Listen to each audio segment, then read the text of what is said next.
Hello friends, आपका स्वागत है।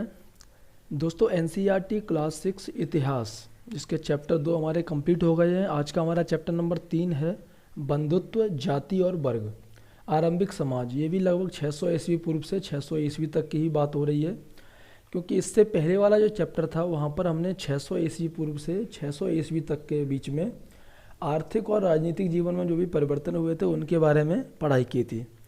आज हम क्या देखेंगे कि उस समय जो भी कुछ हुआ था या जो भी शिलालेख, जो भी हमें मैसेज मिले थे उस समय के, कोई भी अभिलेख मिला था, तो उन अभिलेखों में कोई ना कोई रीजन रहा है। हर एक राजा ने या किसी भी व्यापारी ने, किसी ने भी जो अभिलेख लगवाए हैं उनमें जो मैसेज गया है वो एक स्पेशल जगह के लिए या स्पेशल वर्क के लिए भी हो सकता है। जैसा कि यहाँ पर लिखा हुआ है कि कुछ परिवर्तनों ने समकालीन समाज पर अपना प्रभाव छोड़ा था। जैसे कि उस समय 600 ईस्वी पूर्व से लेकर के 600 ईस्वी में जो वन क्षेत्र है वहाँ पर कृषि का धीरे धीरे विस्तार हुआ, जिससे वहाँ पर यानी कि वन एरिया में रहने वाले लोगों की जो जीवन शैली है उसमें परिवर्तन हुआ। शिल्प विशेषज्ञों ने एक विशिष्ट सामाजिक समूह का उदय किया तथा संपत्ति के असमान वितरण ने सामाजिक विषमताओं को अधिक प्रखर बनाया। तो ये सब जो प्रभाव पड़े थे उस समय,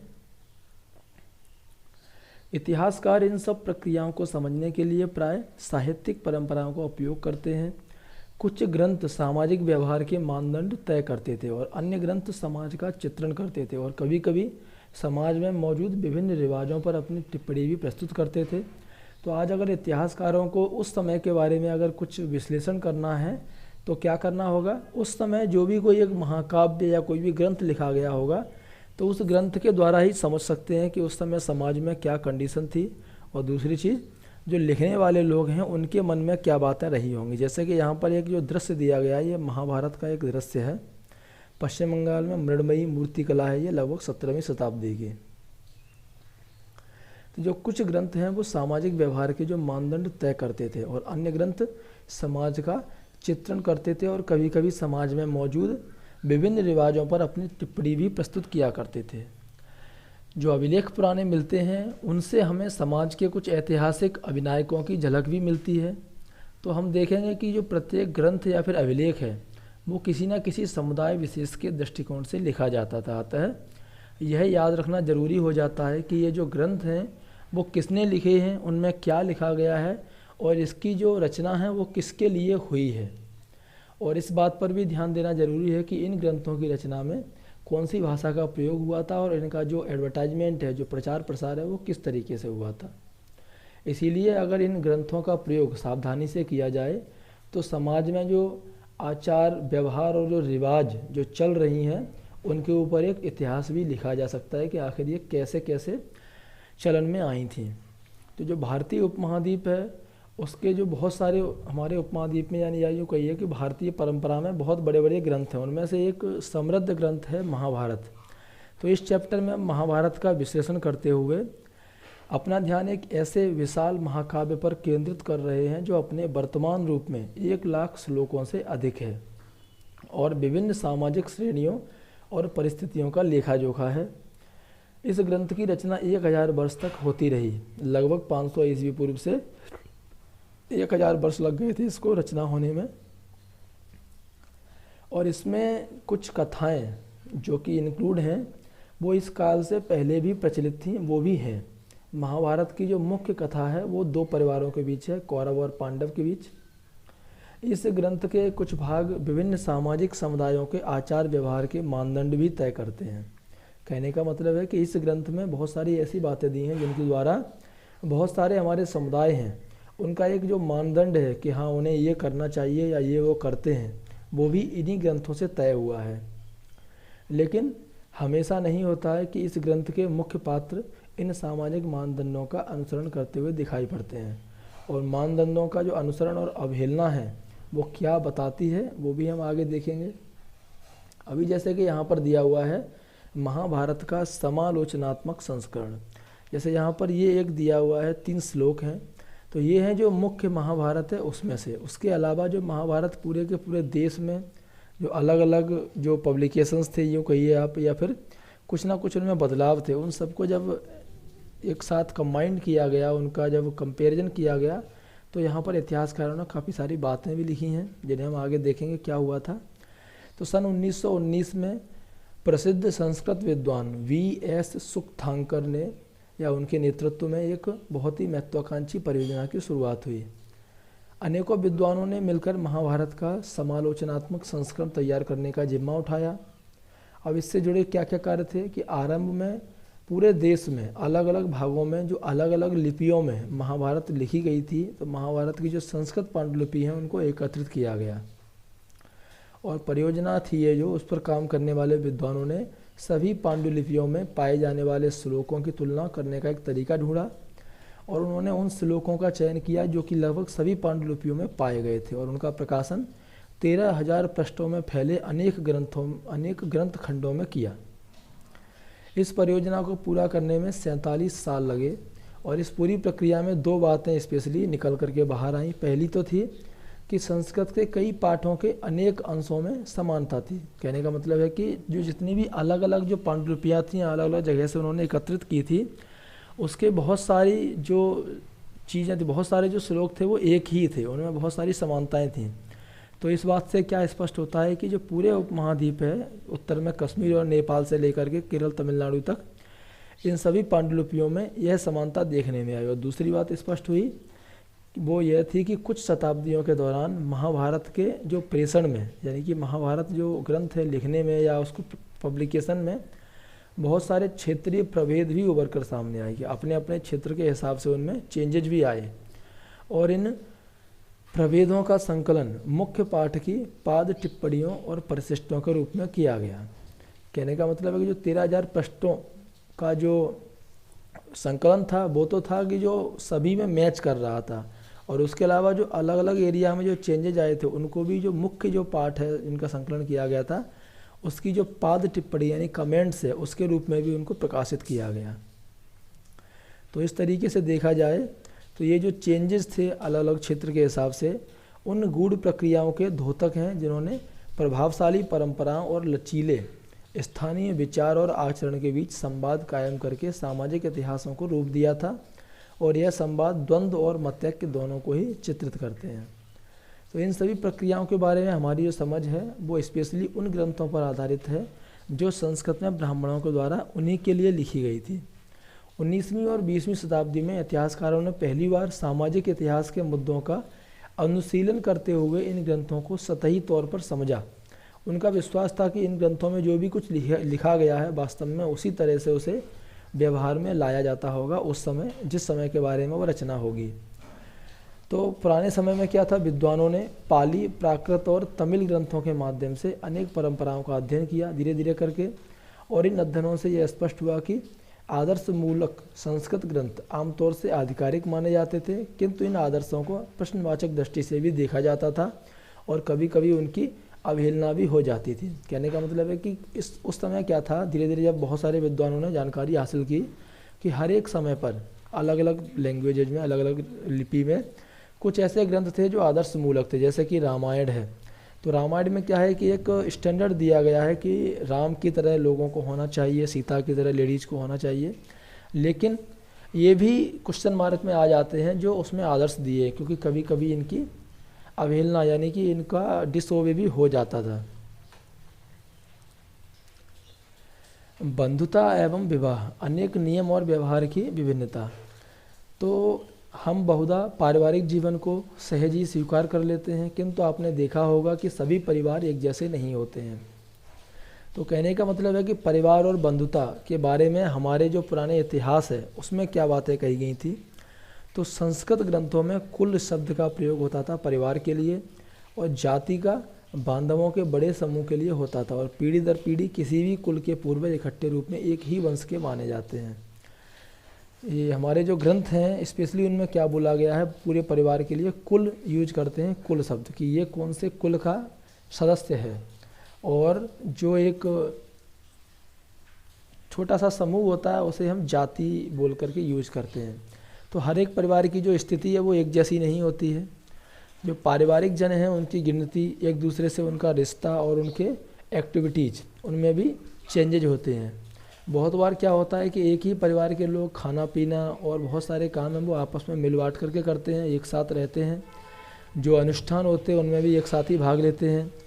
और परिवार जो कि एक बड़े समूह का हिस्सा होते हैं जिन्हें हम संबंधी भी कहते हैं, और अगर तकनीकी भाषा का इस्तेमाल करें तो हम संबंधियों को जाति समूह भी कह सकते हैं। जो पारिवारिक रिश्ते हैं वो रक्त संबंध यानी कि खून के रिश्ते माने जाते हैं, किंतु इन संबंधों की परिभाषा भी अलग अलग तरीके से की जाती है। जैसे कि कुछ समाजों में जो भाई बहन हैं, चचेरे और मौसेरे हैं, उन्हें खून का रिश्ता माना जाता है, किंतु कुछ समाज ऐसा नहीं मानते हैं। तो जो आरंभिक समाज के संदर्भ में जो इतिहासकार हैं उन्होंने या इतिहासकारों को विशिष्ट परिवारों के बारे में जानकारी आसानी से मिल जाती है। विशिष्ट मीन्स जो खास परिवार थे, जैसे राजा महाराजा धनी लोग, किंतु सामान्य लोगों के परिवार के बारे में या उनके बारे में कुछ भी अंदाज़ा लगाना इतना ईजी नहीं था।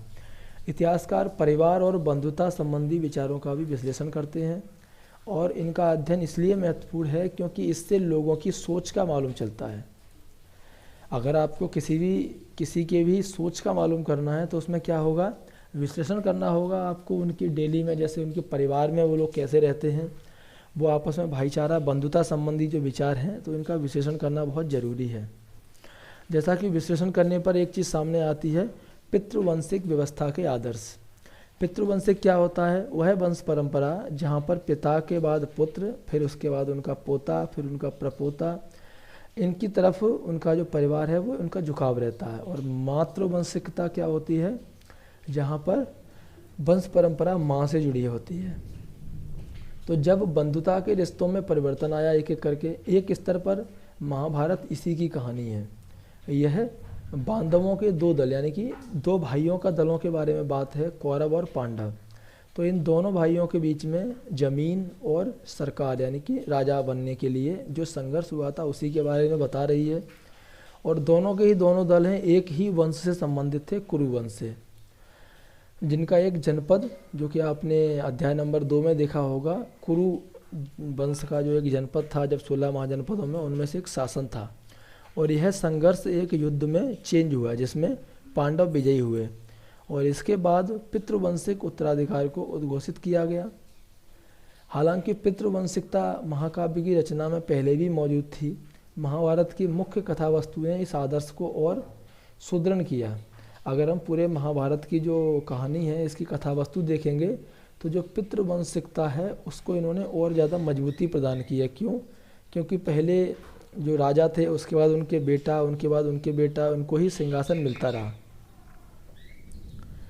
अधिकतर राजवंश लगभग 6ठी शताब्दी ईस्वी पूर्व में पितृवंशिकता प्रणाली का अनुसरण करने लगे। हालांकि ये जो पितृवंशिकता प्रणाली थी उसमें विभिन्नता थी।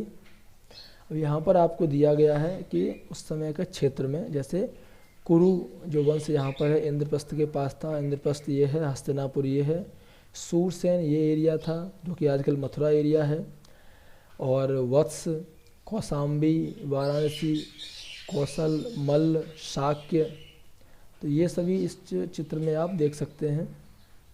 तो कुछ जगह पर पितृवंशिकता में क्या चेंजेस थे कि कभी किसी राजा के पुत्र नहीं होता था तो एक भाई दूसरे का उत्तराधिकारी हो जाता था, और कभी बंधु बांधव सिंहासन पर भी अपना अधिकार जमाते थे। और कुछ अलग परिस्थितियों में स्त्री, जैसे कि आपने देखा था पिछले अध्याय चैप्टर नंबर 2 में, जो प्रभावती गुप्त हैं उन्होंने भी सत्ता का उपयोग किया था। गुप्त वंश की जो रानी थी, जो राजकुमारी थी। तो जो पितृवंशिकता के प्रति झुकाव शासक परिवारों के लिए कोई अलग बात नहीं थी।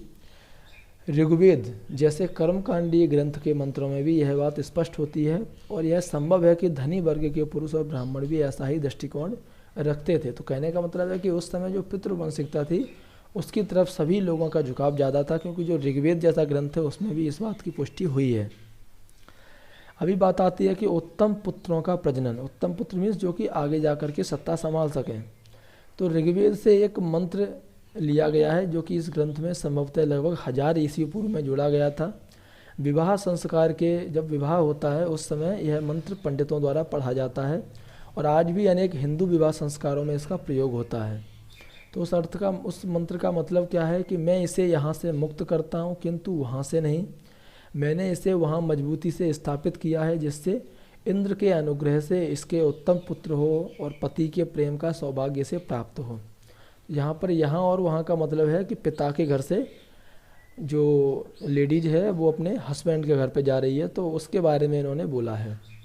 और जो इंद्र भगवान है यहाँ पर शौर्य, युद्ध और वर्षा के प्रमुख देवता हैं। तो ये जो अच्छे पुत्रों के प्रजनन के लिए जब विवाह होता है उसी दौरान इस मंत्र का उच्चारण किया जाता है कि आगे जाकर के एक उत्तम पुत्र की प्राप्ति हो। अभी यहाँ पर महाभारत में फिर देखते हैं कि जो स्वजन यानी कि खुद ही वो लोग बंधु बांधव हैं, तो उनके मध्य में लड़ाई क्यों हुई। जो कौरव हैं, इसका जो मेन रीजन यहाँ पर मैं आपको बताता हूँ। कौरव कौन है, वो धृतराष्ट्र के पुत्र हैं, और जो पांडव हैं वो उनके भाई पांडु के पुत्र हैं। लेकिन जब स्टार्टिंग में जब कौरव और पांडव पैदा नहीं हुए थे, उससे पहले जब राजा के होने की बात चली थी, तो बात आई थी कि राजा कौन बनेगा। क्योंकि धृतराष्ट्र अंधे थे, नेत्रहीन थे, तो उनके जो छोटे भाई हैं पांडु, उन्हें हस्तिनापुर के सिंहासन पर बैठाया गया, किंतु पांडु की असामयिक मृत्यु हो गई। तो धृतराष्ट्र फिर राजा बने, क्योंकि उस समय जो सभी राजकुमार थे वो बहुत छोटे थे। और जैसे जैसे राजकुमार बड़े हुए तो हस्तिनापुर के जो नागरिक हैं उनके विचार सामने आने लगे पांडवों और कौरवों के लिए। क्योंकि पांडव जो राजकुमार थे वो बहुत ही ज़्यादा सुशील थे, या वो लोगों से अच्छे से बात करते थे और योग्य भी थे। तो इस बात से जो कौरवों में सबसे बड़ा पुत्र था वो था दुर्योधन, उसे बहुत ईर्ष्या होती थी, जलन होती थी। तो एक दिन वो अपने पिताजी के पास गया और बोला कि हे भूपति यानी कि राजा, अपूर्णता के कारण आपको सिंहासन पर बैठने का अधिकार नहीं था, लेकिन यह आपको प्राप्त हो गया। और अगर आपसे यह सिंहासन पांडवों को मिला तो उसके बाद उनके बेटों के पास जाएगा, और उनके बाद उनके बेटों के पास, और हम और हमारा जो वंश है वो संसार में छोटे समझे जाएंगे, क्षुद्र समझे जाएंगे। तो इस तरीके से वहीं से ये बात सामने आ गई थी कि लड़ाई क्यों हुई। ये सब हुई थी सत्ता के लिए। विवाह के नियम, जहाँ पर पितृवंश को आगे बढ़ाने के लिए पुत्र महत्वपूर्ण थे, वहाँ पर इस व्यवस्था में पुत्रियों को अलग तरीके से देखा जाता था। तो जो पैतृक संसाधन है यानी कि जो हमारे पारिवारिक जो रिसोर्सेज हैं उन पर उनका यानी कि पुत्रियों का कोई भी अधिकार नहीं था उस समय। अपने गोत्र से बाहर उनका विवाह कर देना ही बहुत ही गलत बात थी, और इस प्रथा को बहिर्विवाह पद्धति भी कहा जाता है। इनका तात्पर्य था कि ऊंची प्रतिष्ठा वाले परिवारों की कम उम्र की कन्याओं और स्त्रियों का जीवन बहुत सावधानी से नियमित किया जाता था। उनके लिए नियम बनाए गए थे जिससे उचित समय और उचित व्यक्ति से उनका विवाह किया जा सके। और इसका प्रभाव क्या हुआ कि कन्यादान यानी कि विवाह में कन्या की भेंट को पिता का महत्वपूर्ण धार्मिक कर्तव्य माना गया। विवाह के प्रकार यहाँ पर दिए गए हैं जो अक्सर पूछे जाते हैं एग्जाम में। एक तो है अंतर्विवाह। अंतर्विवाह में वैवाहिक संबंध समूह के मध्य ही होते हैं, और यह समूह एक गोत्र, कुल या फिर जाति या फिर एक ही स्थान पर बसने वालों का हो सकता है। जैसे किसी समय पर एक ही कुल के लोग बसे हुए हैं तो उनके मध्य में ही विवाह की परंपरा हो गई। बहिर्विवाह में क्या होता है, गोत्र से बाहर विवाह करने को बोला जाता है। बहुपत्नी प्रथा क्या होती है कि एक पुरुष की अनेक पत्नियां होने को, जो कि समाज में मान्य है। और बहुपति प्रथा क्या है, एक स्त्री के अनेक पति होने की पद्धति। तो ये थे उस समय विवाह के प्रकार।